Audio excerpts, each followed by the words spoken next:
So here's our button maker right here. Let's take a look at how it works.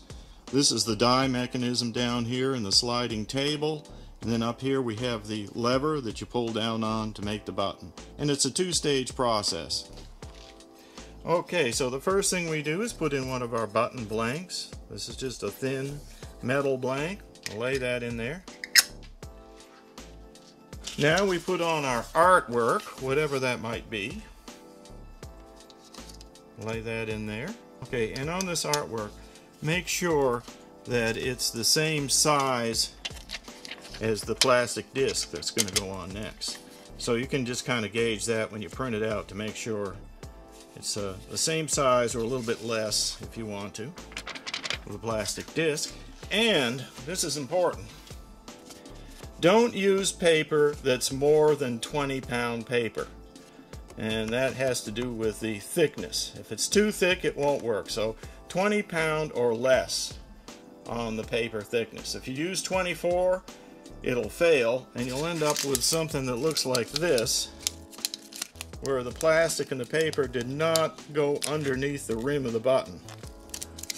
And your back will come off, or it may be just loose and end up looking like that. So that's because the paper just simply couldn't crimp enough because it was too thick. We got our artwork in, and then we'll go ahead and put the plastic on like that.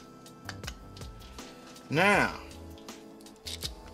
what we're going to do is line this up so it's perpendicular this way, slide it in, and now what I want you to see is there's some pins right here.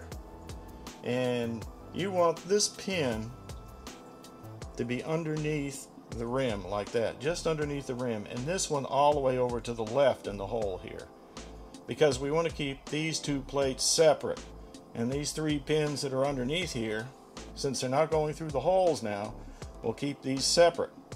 When we go to the next stage, we'll want them to go through the holes, but not right now.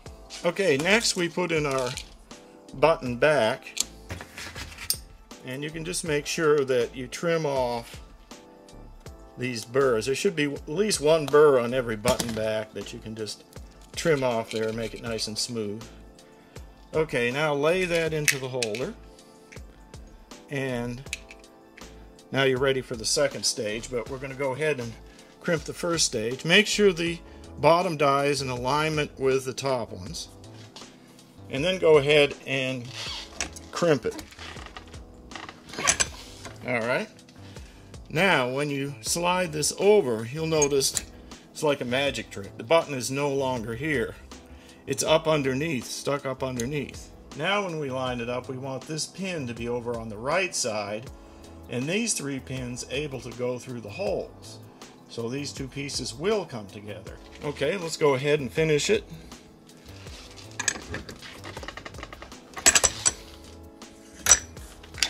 And there's the button. You can see how the paper and the plastic went underneath the rim of the metal, and that's what holds it all together. So that's it, and that's all the tips.